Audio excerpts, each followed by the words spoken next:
A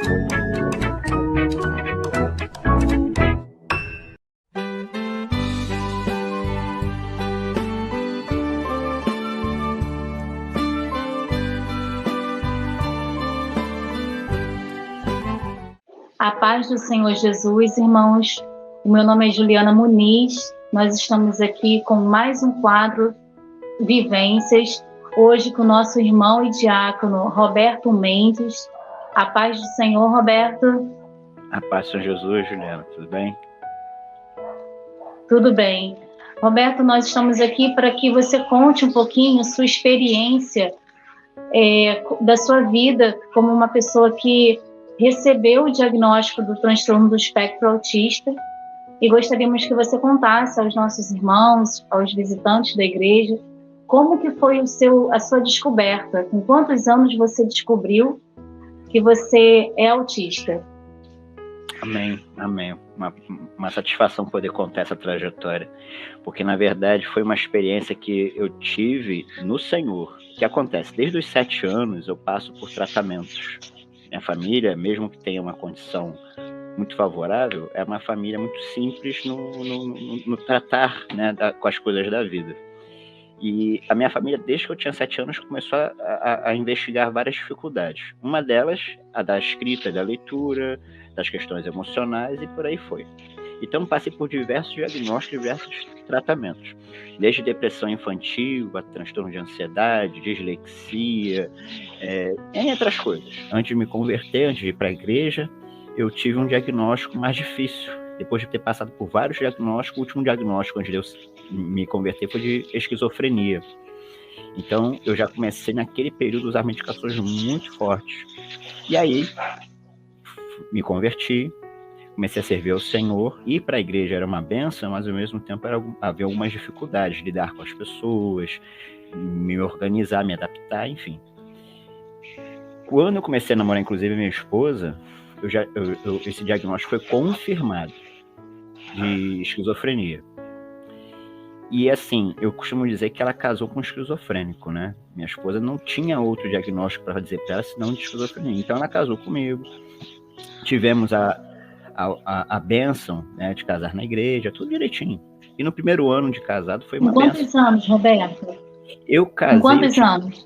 Eu casei, eu tinha 26 anos. Me converti aos 18 para 19, né? E aí aos 26, e ela com 24, nós casamos, né? Demorou inclusive um pouco, baseado no que a gente, na nossa época, né, não era muito comum ficar tanto tempo namorando, noivando, mas é porque eu tive muitas crises, inclusive. Eu me desorganizava muito e ela dando muito apoio. Então, depois que eu casei, primeiro ano de casado, foram alguns embates que algumas pessoas até passam, né? Agora você paga a conta e tudo mais. Só que no segundo ano, eu já não aguentei. Tive uma crise muito forte e aí foi a maior das minhas crises. A crise durou literalmente 5 anos.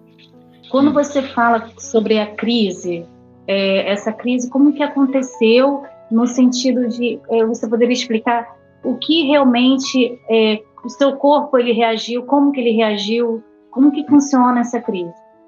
Então, as crises, por exemplo, no espectro autista, elas variam muito, né? A verdade é que não existe uma crise específica, porque cada momento a gente tem uma crise de burnout, shutdown, meltdown e assim por diante. Eu tinha muitas crises catatônicas, de ficar parado, estagnado. Eu tinha crise de desordem da função executiva e cognitiva, onde eu me atrapalhava até com meus próprios pensamentos. E o corpo reagia como se fosse crise ansiosa de transtorno de ansiedade generalizado. Inclusive, eu tive uma crise tão forte na igreja depois que eu casei, que por 3 meses eu fiquei gaguejando, né? Quando eu falo e fico nervoso, gaguejar não é nada incomum para as pessoas, mas eu fiquei literalmente 3 meses gaguejando. Passei por fonoaudiologia, fiz tomografia e ressonância, porque acharam que eu podia ter tido até um AVC, né? E assim, era algo muito complicado, porque toda vez que eu chegava na igreja e algo acontecia diferente, eu já começava a reagir suando, tendo calafrio, dor no estômago. Tudo isso ainda acontece em graus menores, porque a parte da minha auto-organização melhorou bastante. mas eu fiquei numa igreja, por exemplo, foi para a igreja de Sampaio, aqui no Rio de Janeiro, em que ela passou por um período de obras, e eu tenho dificuldade para lidar com sujeira. Então eu chegava na igreja com ela empoeirada, eu travava, e minha esposa tinha que me empurrar para dentro da igreja, senão eu não entrava. Eu tinha crises de ficar suado, muito suado, a roupa molhada, e começava a gaguejar, e todos esses pormenores. Quando nós casamos, no primeiro ano que a minha crise aconteceu, na verdade eu tive uma crise de desordem cognitiva. Então eu comecei a não pensar direito, né? Eu comecei a desorganizar os meus pensamentos. Eu sempre fui muito autoexigente, né? A gente estava falando um pouco antes de iniciar aqui a gravação, né? Esse quadro, que assim, a Maranata tem uma peculiaridade muito boa, ela tem padrões. E para o autismo, nós, dentro do espectro nível 1, principalmente, temos um nível de consciência muito, muito alto, é uma coisa formidável. Eu passei por outras igrejas quando me converti, porque eu fui levado por pessoas que estavam trabalhando nessa minha conversão. Eu não conseguia me achar nessas igrejas porque havia muito barulho, toda hora levantava e sentava, eu achava aquilo esquisito, mas na Maranata a serenidade dela me auxilia e me auxilia até hoje. Uma coisa que é muito difícil para um crente, ainda mais na Maranata, é chegar pessoas novas na igreja, eu fico inquieto, eu passo mal, sinto dor de estômago, eu fico ansioso, porque tem que dar assistência. E eu gosto de dar assistência, mas eu gosto de dar assistência a quem eu conheço, porque eu sento, falo. Quando a pessoa é nova, eu fico com o pé suado, a mão suada, eu começo a enrolar a minha língua. E eu tenho uma peculiaridade um pouco esquisita, porque quando eu fico nervoso demais, eu fico cômico. Eu começo a falar coisas e aí fica engraçado, e às vezes a pessoa começa a rir e eu fico mais atrapalhado ainda. Então as crises... Como se fosse até uma fuga, né? Tem isso, tem uma fuga, né? Então, assim, o corpo ele se manifestava de diversas formas, inclusive eu tive espasmos musculares, até hoje eu tenho enxaqueca, eu tenho dores nas costas, dependendo da minha tensão, eu tenho uma desordem intestinal muito grande. Quando o culto fica um pouco mais acalorado pelo espírito, é uma bênção. Eu dou glória a Deus, às vezes até alto, sem problema nenhum. Mas quando os irmãos começam, e eu não percebo que está iniciando, que às vezes eu demoro um pouquinho, tenho a resposta um pouco mais, aquele elevar das vozes, o instrumento, quando o pregador dá aquela, né, fala mais forte, eu começo a entrar em desordem. Aí às vezes eu tenho que sair da igreja, respirar água e voltar. Muitas vezes eu chegava em casa depois de um culto, ia direto, né, pro banheiro. A minha esposa falou assim: o culto foi muito alto, né? Eu falei: foi, mas foi uma benção, mas não consigo evitar esse movimento, é meu, né? E eu passei por igrejas que eram exatamente assim, né? A Maranata ela tem essa coisa sóbria, mas quando o Espírito Santo se eleva, é impressionante, o povo abre a boca para glorificar. E aí, por exemplo, bateria comigo é terrível. Eu tenho uns abafadores que eu ponho, mas mesmo assim, depende da situação. Então, meu corpo ele reage de diversas formas. No meu caso, eu não posso especificar uma forma, né?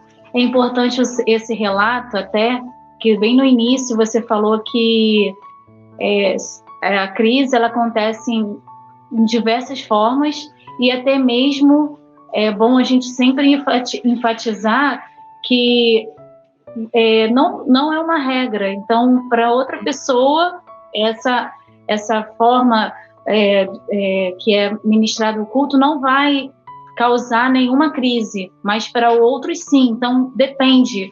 Essa sua fala é muito importante, Roberto, para a igreja, para pessoas que estão conhecendo um pouquinho mais sobre o autismo. Não, perfeito, porque até as reações elas vão ser diferentes. Por exemplo, quando eu estou muito nervoso, eu balanço perna, eu mordo o dedo, eu fico, né? Eu tenho meu dedão esquerdo, na verdade, até descascado um pouco às vezes na ponta, que eu fico mordendo quando eu fico muito tenso. Mas isso acontecia comigo e eu tive a oportunidade de estar em cultos com outras pessoas dentro do espectro na fase adulta, né? Que não tinham essas reações, pelo contrário, ficavam numa boa. Então varia bastante. Então muitas das vezes o ambiente ele auxilia a gente a não ter tanta crise, que é o meu caso, né? Quando eu tive o diagnóstico foi aos 33 anos, porque eu passei por todo um processo, e só aos 33 anos é que eu tive o meu diagnóstico definitivo, que foi essa experiência que eu falei que eu tive com o Senhor. E depois de casado, passando as crises cada vez mais fortes, medicações mais fortes, a gente foi orar. Eu fiz faculdade. Por 5 anos que eu fiquei em crise, eu também fiz faculdade. Roberto, aproveitando esse gancho, eu vou perguntar sobre como é que foi o seu desenvolvimento nos seus estudos. Você já tinha um diagnóstico quando entrou na faculdade ou não? Você poderia contar um pouquinho? Sim. O que aconteceu é que os 5 anos que eu falei que eu fiquei em crise coincidiu com também estar fazendo faculdade. Então também tinha uma sobrecarga de tanta informação que a crise ficou permanente é uma forma de dizer, né? Mas ficou insistente, acho que é a expressão melhor, por 5 anos. E aí foi a experiência que a gente teve com o Senhor, porque a gente orava, os pastores oravam, e aí eu comecei a melhorar da crise 1 ano antes de me formar. Foi quando eu, inclusive, fui chamado para o diaconato, que foi uma das maiores experiências, porque tinha sinais na igreja sobre eu receber uma bênção, que eu tinha uma bênção de cura, os irmãos entendiam que era uma cura, e depois a gente entendeu que a cura não era cura, era apenas o Senhor tratando da minha saúde, enfim. Então, aí 1 ano antes de eu me formar, eu fui levantado ao diaconato, me formei, e aí no primeiro ano de formado, eu fui trabalhar numa clínica que, né, foi onde eu iniciei minha carreira profissional, como psicólogo, e trabalhei por 1 ano apenas como terapeuta, depois me tornei neurocientista. Eu conheci uma psicóloga, né, que ela olhava para mim e me achava muito estranho nos meus trejeitos, né, na minha fala, todo o meu comportamento. Ela falava que eu era diferente. E aí eu contei a minha história, porque nunca foi nada assim velado, então contei a história sobre o diagnóstico e a esquizofrenia. Ela falou assim: olha, você me desculpa, mas eu acho que esse diagnóstico não cabe. Eu falei: como assim não cabe? Então, de uma forma misteriosa, né, mas com certeza proveniente do Senhor, ela me conduziu para uma avaliação, mas ela não mostrou para mim que ia me avaliar, ela me conduziu para um estudo. Então comecei a estudar casos que eram iguais aos meus, casos de adultos e de jovens dentro do espectro. E eu comecei a questionar um monte de coisa a ela. Só que ela estava fazendo, na verdade, uma avaliação comigo, uma avaliação psicológica. E no final ela falou: olha, Roberto, o que você entendeu disso tudo? Eu falei assim: não, essas pessoas são diferentes. Eu acho interessante que eu me vejo muito nessas histórias. Falou: então, Roberto, eu entendo que você está dentro do espectro autista, em grau 1, mas está. Falei: olha, será? Aí eu fui falar com a minha médica. A minha médica falou assim: olha, eu também acho. Eu falei: não é possível. Esse tempo todo. Aí eu fui falar né, como eu já estava trabalhando na área da saúde, eu comecei a falar com fonoaudiólogos, falar com fisioterapeutas, e fui juntando um monte de coisa que eu tinha leve e que condizia dentro do espectro. Por exemplo, o meu andar, eu não ando na ponta do pé, eu ando com a lateral do meu pé, que é muito comum autistas andarem com o pé diferenciado, embora eu e minha esposa descobrimos que agora que eu ando com o pé um pouco mais, com a sola do pé quase toda tocando no chão, eu ainda ponho força mais na ponta. Eu crio de vez em quando cabos na ponta do pé, né? Então, assim, a fisioterapeuta falou... A sandália deve ficar mais gasta na ponta do pé. Na verdade, os meus sapatos, os meus tênis, todos gastavam em diagonal, e na frente havia sempre, tanto que ficava liso a ponto de eu escorregar. Porque eu pisava de lado e jogava a ponta do pé para trás, né? Fazendo aquela força para... Né? Com a prática esportiva que eu percebi isso melhor, porque eu percebi que quando eu faço corrida na esteira, que eu dou solavancos empurrando o chão e não plantando o pé. Aí eu fui... Tanto que agora a gente está trabalhando dentro da atividade física mais a bicicleta, porque aí a bicicleta eu planto o pé no pedal. Na faculdade, né, voltando à sua pergunta, eu tive muitas dificuldades, mas eu não tinha o diagnóstico. Mas eu tinha o diagnóstico de esquizofrenia. Só que até os professores duvidavam muito, mas me ajudavam, né? Eu era assim, eu não gosto de estudar, não vou ser mentiroso, porque me cansa. Estar numa sala de aula me cansa. Então eu dormia quase que todas as aulas. Só que eu sempre tirei notas boas, porque eu chegava em casa e estudava aquilo que eu sabia que era importante. Então os professores me ajudavam por causa disso. Na época da escola fundamental e ensino médio, não foi diferente.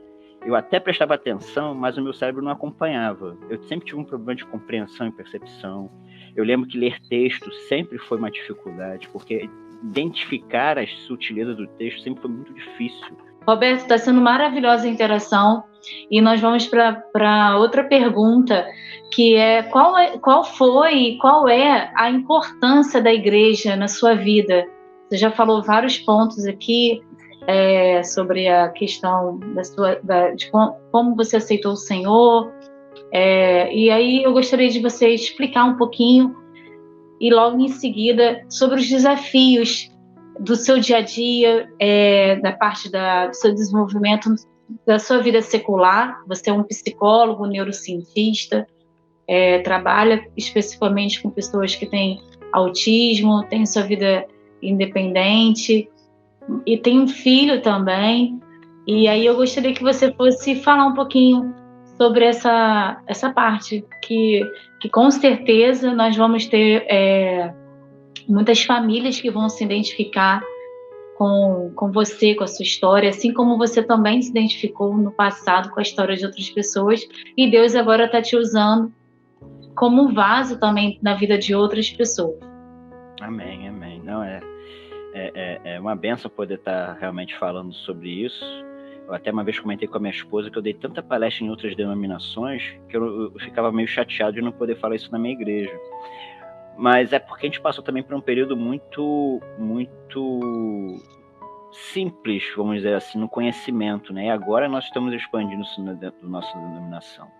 Então, agora, a importância da igreja sempre foi muito grande. Eu vou usar uma frase, né? Como eu falei, na minha família não tem ninguém dentro da igreja, mas eu vou usar uma frase da minha avó, que ainda está viva, que ela falou o seguinte, né? Depois de alguns anos na igreja, já com a minha esposa, ela usou a seguinte frase comigo: meu filho, eu agradeço a Deus por você estar nessa igreja, porque eu não sabia o que ia acontecer com você. A gente tinha muita preocupação com você, embora você seja um garoto formidável, inteligente, a preocupação sempre existiu, mas eu vejo que agora você está muito mais organizado. Porque foi isso que a Maranata, no sentido da denominação, mas é o que a obra do Senhor fez comigo, né? Mas a Maranata, pelo seu perfil, né? Eu comento isso dentro de casa, aqui com a minha esposa, isso me auxilia muito. Primeiro, pela questão da organização, da ordem, né? Eu gosto muito, assim, minha família não mora no Rio de Janeiro e a família da minha esposa também não. Então, quando nós visitamos as nossas famílias, a gente procura uma igreja. E se tem uma coisa que me traz muita tranquilidade, é saber que eu posso entrar em qualquer Maranata e o perfil de Maranata está lá. É segurança total. Então, eu fico à vontade. Isso, para mim, é porque você já conhece a rotina. Isso é muito importante. Nós temos vários relatos, assim, inclusive até de crianças que elas já vão para a escola bíblica dominical e elas sabem que o momento da vinheta já é já iniciando ali o culto, o período de ir para a salinha. Não sei se seu filho também segue com a mesma rotina. Então isso realmente acontece muito. Facilita, sim, traz segurança mesmo. Essa organização, de longe, para mim, é importante, assim como eu falei antes, a serenidade dos cultos. Não um culto desorganizado, onde cada um fala o que quer, faz o que quer. Tem os momentos, as etapas. Todas as nossas atividades, elas previamente são avisadas. Por quê? Porque também nós passamos por um período de consagração, e é uma coisa que eu prezo muito, né? A minha igreja aqui, que é a igreja do Lins de Vasconcelos, onde eu sou diácono, o pastor, tempo em tempo, ele tenta organizar uma evangelização. E avisar previamente me permite que eu fale para a igreja entrar em consagração. Embora eu não consiga fazer, né? Aí entra outro perfil que você pediu para eu falar, não consigo fazer evangelização de rua. Porque a minha dificuldade está em entrar em contato com as pessoas que são novas. Então, quando eu faço evangelização de rua, eu até falo, pastor, imagina o senhor com o diácono do lado que faz evangelização de rua com panfleto assim, ó. Eu só entrego, eu faço cara feia, porque eu não consigo. Ele, não, fique tranquilo. Agora, quando eu estou no portão da igreja, olha como é que são as coisas, né? Aquele lugar é confortável para mim, porque eu estou acostumado, tem uma ordem, tem uma organização. Então, no portão da igreja eu fico e eu sei que é só cumprimentar as pessoas. Se alguém perguntar o que é aquilo, eu falo, é uma igreja. Aí eu já faço um sorriso. É uma igreja, seja bem-vindo, volte quando quiser, venha, tal. Na rua, tudo é muito peculiar. Tem som do vizinho, tem o carro passando, né? Eu tenho dificuldade com os sonhos. Então, todas essas peculiaridades vão sendo trabalhadas. E foi na presença do Senhor. Veja que, por exemplo, hoje eu sou palestrante, eu dou aula, mas é porque na igreja o Senhor me conduziu ao púlpito. E aí os pastores com todo cuidado, né, me botaram para estudar, uma coisa que eu tenho dificuldade. Então, eu aprendi a estudar, e o pastor Albino, inclusive, que é um estudioso, ele me ajudou a entender como estudar. Então, todo esse processo dentro da igreja, que fez com que a minha avó, aquela fala que eu comentei aqui, fizesse sentido, que é, ainda bem que você está na igreja, porque você está muito mais organizado. E isso tudo fez um diferencial imenso. Se não fosse a igreja, eu não saberia onde eu estaria hoje, até porque foi na igreja que eu formei uma família, inclusive.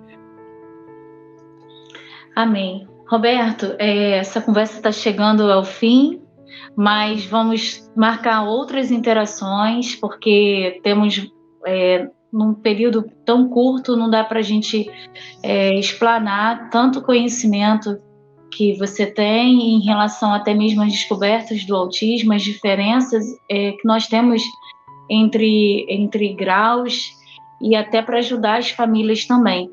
Eu gostaria que, se você pudesse, em apenas 1 minuto, você pudesse falar para as famílias que receberam agora, recentemente, o diagnóstico de autismo nos seus filhos, qual a palavra que você daria para essas famílias?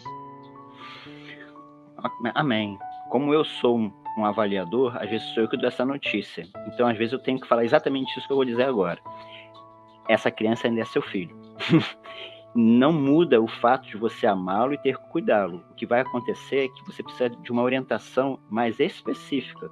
Mas, como estou falando aqui com servos e servas de Deus, a maior bênção que vocês vão ter é que vocês tenham a orientação do Espírito Santo. Então, não importa o quão difícil vai ser, vale a pena se dedicar em amor e carinho a essa pessoa maravilhosa que é o seu filho ou a sua filha, ou até mesmo, em casos de adultos, se é seu marido ou sua esposa. Porque o Senhor, Ele vai operar um milagre. Porque se não fosse por isso, eu não estaria casado até hoje. Porque as coisas que acontecem nos fazem questionar, mas é a presença do Espírito Santo que nos faz retornar ao entendimento que vale a pena, porque o Senhor é que opera a bênção. Amém? Amém. Mais uma vez, muito obrigada. Também gostaria de agradecer a sua disponibilidade, seu compartilhamento dos seus conhecimentos. E vamos ter novas interações sobre a parte de aprendizado também.